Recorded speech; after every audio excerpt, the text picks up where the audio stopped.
Assalamualaikum warahmatullahi wabarakatuh. Perkenalkan, nama saya Siti Nazia Agustina, NIM 2431690120. Prodi S1 Administrasi Rumah Sakit semester 1. Ulangan tengah semester Perilaku Organisasi dari Bapak Dr. Haji N.S. Sudalhar M.Kep. Soal nomor 1 yaitu perilaku organisasi dipengaruhi oleh kelompok, kelompok dipengaruhi oleh individu, individu dipengaruhi oleh organisasi. Jelaskan. Berikut penjelasannya. Organisasi adalah kumpulan dari berbagai kelompok yang berinteraksi seperti tim atau departemen. Keputusan, budaya, dan nilai-nilai organisasi seringkali berbentuk berdasarkan dinamika dan norma kelompok. Misalkan, jika mayoritas kelompok di dalam organisasi mendukung budaya kerja kolaboratif, maka organisasi akan lebih cenderung mengadopsi nilai-nilai kolaborasi. Yang kedua, perilaku kelompok dipengaruhi oleh individu. Setiap kelompok terdiri dari individu-individu dengan karakteristik keterampilan dan sikap yang berbeda. Kepribadian, motivasi, dan kemampuan tiap anggota mempengaruhi cara kelompok bekerja. Sebagai contoh, seorang anggota yang memiliki sikap kepemimpinan yang kuat dapat membentuk dinamika kelompok menjadi lebih terarah dan produktif. Yang ketiga, perilaku individu dipengaruhi oleh organisasi. Organisasi memiliki kebudayaan, aturan, dan lingkungan kerja yang dapat membentuk sikap dan perilaku individu. Ketika seseorang bergabung dalam organisasi dengan nilai-nilai yang kuat, individu tersebut cenderung menyesuaikan diri. Misalnya, jika organisasi menekankan pada etika dan tanggung jawab, individu di dalamnya akan terdorong untuk bersikap lebih etis dalam bekerja. Jadi, ada hubungan timbal balik di mana organisasi, kelompok, dan individu saling mempengaruhi dan membentuk perilaku satu sama lain. Pertanyaan yang kedua yaitu struktur organisasi ada yang berbentuk lini, fungsi, dan matrik. Jelaskan bagaimana struktur organisasi rumah sakit. Struktur organisasi rumah sakit biasanya kompleks karena melibatkan berbagai bidang medis dan non-medis yang harus saling berkoordinasi untuk memberikan layanan kesehatan yang efektif. Rumah sakit sering mengadopsi struktur matrik atau gabungan struktur lini dan fungsi untuk menyeimbangi kebutuhan pelayanan medis yang spesifik dengan manajemen administratif yang efisien. Berikut penjelasan tentang struktur ini. Struktur lini adalah struktur organisasi yang paling sederhana, di mana jalur perintah langsung dari atas ke bawah. Dalam konteks rumah sakit, misalnya, struktur ini mungkin terlihat di bagian layanan darurat atau unit gawat darurat UGD, di mana setiap staf mengikuti instruksi dari dokter senior atau kepala unit tanpa banyak birokrasi. Keunggulannya, komando dan pengambilan keputusan cepat yang ideal untuk situasi darurat. Kelemahan, kurang fleksibel untuk koordinasi antar departemen yang saling membutuhkan. Yang kedua, struktur fungsional. Dalam struktur fungsional, rumah sakit dibagi berdasarkan fungsi atau departemen, seperti departemen medis, keperawatan, administrasi, keuangan, dan logistik. Setiap departemen memiliki spesialisasi tersendiri. Contoh, departemen keperawatan bertanggung jawab atas pengolahan perawat, sedangkan departemen medis dikelola oleh dokter-dokter spesialis. Keunggulannya, spesialisasi yang lebih tinggi dan efisien dalam masing-masing departemen. Kelemahannya, kurang koordinasi antara departemen yang bisa memperlambat layanan ketika pasien membutuhkan penanganan dan berbagai departemen. Ketiga, struktur matriks. Struktur matriks menggabungkan struktur lini dan fungsional sehingga memungkinkan staf melapor ke lebih dari satu atasan atau departemen. Dalam rumah sakit, seorang dokter spesialis mungkin bertanggung jawab pada departemen fungsional seperti departemen kardiologi dan juga terlibat dalam tim proyek atau unit perawatan tertentu. Misalnya, tim bedah jantung. Keunggulan, fleksibel dan memungkinkan koordinasi lintas departemen yang sangat penting untuk kasus-kasus kompleks yang melibatkan berbagai disiplin. Kelemahan bisa membingungkan bagi staf karena mereka melapor ke lebih dari satu atasan. Pertanyaan nomor 3, jelaskan desain organisasi mekanistik dan organik. Desain mekanistik dan organik adalah dua pendekatan struktur organisasi yang mencerminkan cara organisasi beradaptasi dan mengelola operasionalnya. Desain mekanistik, struktur kaku dan formal. Desain ini cenderung hierarkis dengan aturan, prosedur, dan struktur yang sangat formal. Jalur komando yang jelas. Ada rantai komando yang tegas di mana wewenang dan tanggung jawab sudah ditetapkan secara jelas di setiap tingkatan. Spesialisasi tugas. Tugas-tugas dibagi menjadi bagian-bagian yang sangat spesifik, sehingga setiap individu memiliki peran yang jelas dan sempit. Komunikasi vertikal. Komunikasi lebih banyak terjadi secara vertikal atas bawah, dan komunikasi horizontal antara departemen sangat terbatas. Pengambilan keputusan terpusat. Keputusan biasanya dibuat oleh manajemen puncak dengan sedikit kebebasan untuk karyawan di level bawah. Cocok untuk lingkungan stabil. Desain ini lebih efektif di lingkungan yang stabil dan bisa diprediksi, di mana efisiensi dan kontrol lebih penting daripada fleksibilitas.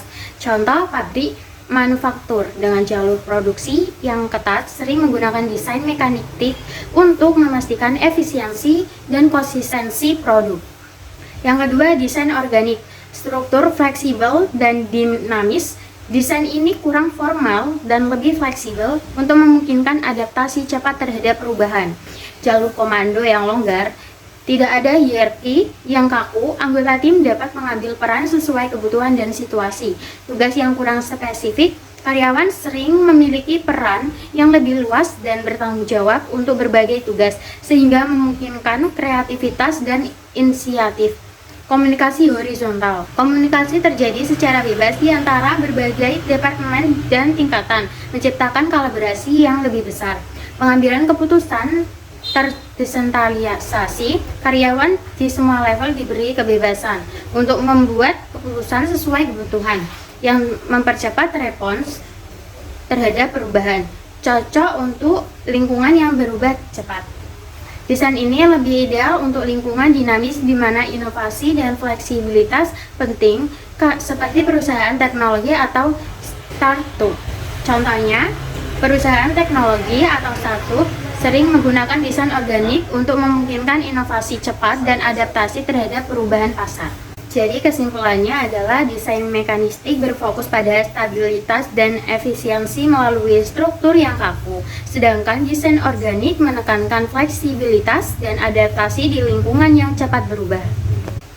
Pertanyaan nomor 4, apa itu sensasi dan persepsi? Apa yang mempengaruhi persepsi dan faktor internal, situasional, personal, perhatian, dan struktural? Sensasi dan persepsi adalah dua konsep dalam psikologi yang terkait dengan cara kita menerima dan menginterpersepsikan informasi dari lingkungan sekitar.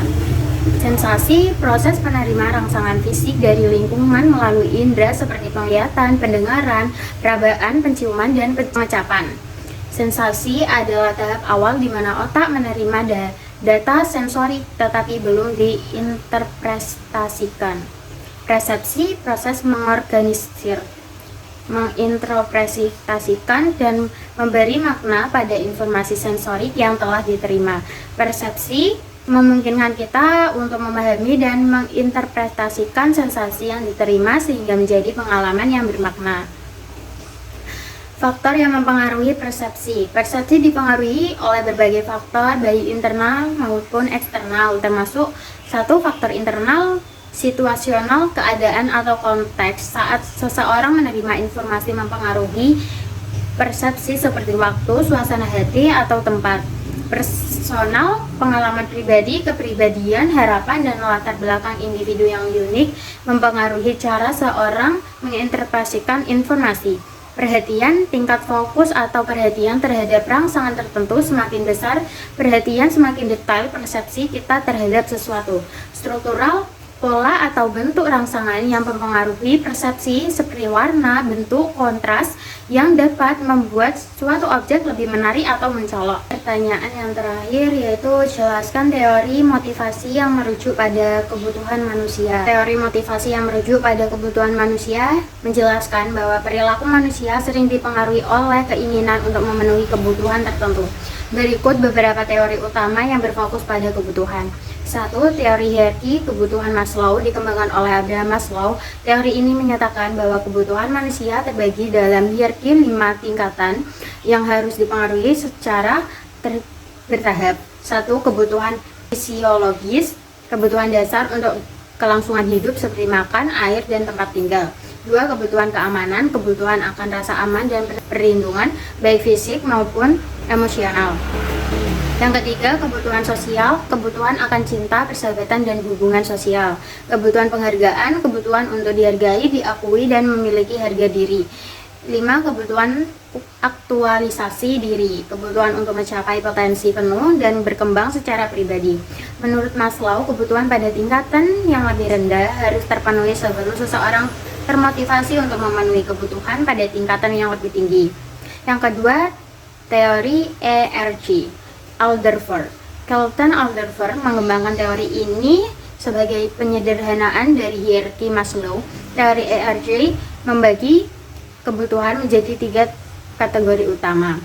Pertama, eksistensi atau eksistensi, kebutuhan fisiologi dan keamanan. Yang kedua, relatedness atau hubungan, kebutuhan untuk memiliki hubungan sosial yang baik. Yang ketiga, growth atau pertumbuhan, kebutuhan untuk berkembang dan mencapai potensi diri. Berbeda dari Maslow, teori ERG menyatakan bahwa seseorang dapat merasakan dan mencoba memenuhi kebutuhan dari beberapa kategori sekaligus tanpa harus berurutan.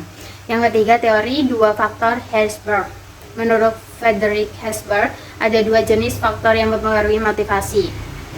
1. Faktor higienis, kebutuhan dasar yang jika tidak terpenuhi dapat menyebabkan ketidakpuasan, misalnya gaji, kondisi kerja, dan keamanan. Kedua, faktor motivator, faktor yang meningkatkan kepuasan dan motivasi kerja seperti pencapaian, pengakuan, dan bertanggung jawab. Teori ini menyarankan bahwa motivasi tidak hanya berasal dari pemenuhan kebutuhan dasar, tetapi juga dari pencapaian dan pengembangan pribadi. Yang keempat, teori kebutuhan MC Sutherland.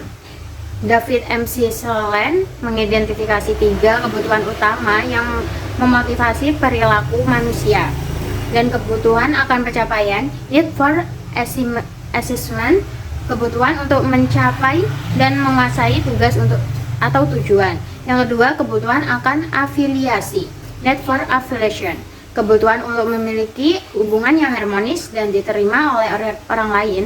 Yang ketiga, kebutuhan akan kekuasaan, need for power. Itu dia jawaban dari ulangan tengah semester saya. Sekian, terima kasih. Wassalamualaikum warahmatullahi wabarakatuh.